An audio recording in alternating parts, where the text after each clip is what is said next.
Yes. Ate Roxy, andyan na po ba yung gift ko? Ay ba, naalala mo nga. Akala ko makakalimutan mo eh. Talaga hindi mo kinalimutan, Hindi niya ha? kinalimutan. Of course.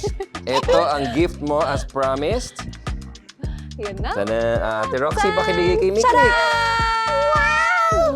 Thank you, Kuya Chris! Thank you, Ate Roxy! Ang ganda! O, diba? Ang ganda ng ngiti mo dyan. Photogenic ka talaga, Mikmik. Oo nga, ano nagustuhan mo? You like it? Opo! Thank you Perfect. po! But wait, there's more. Ito meron ako dito, kopya ng picture na binigay namin sa iyo, Mikmik, okay? Tingnan natin, or tingnan mo kung ano mangyayari kapag nilubog ko ito sa ating enchanted aquarium. Ha? Okay, tingnan mo. Eh, ano po kaya yung magic ng aquarium? Ano kaya mangyayari? Nilublob nga sa tubig. Ay! Bakit kaya? Ay, nabasa! Oo nga, hindi na papasok Ayan yung na. tubig dyan sa loob. Tingnan niyo dyan sa screen, oh. Sa screen. O, tingin tayo ano sa nakikita screen. niyo?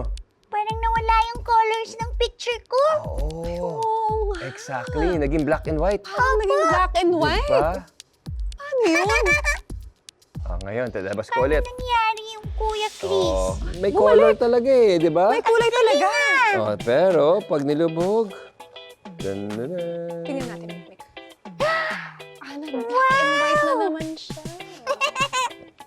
Magic talaga yung aquarium, Ang galing. Ayan, oh, di ba? Eh, paano nangyari yung Kuya Chris? Wala ka namang hawak na pambura.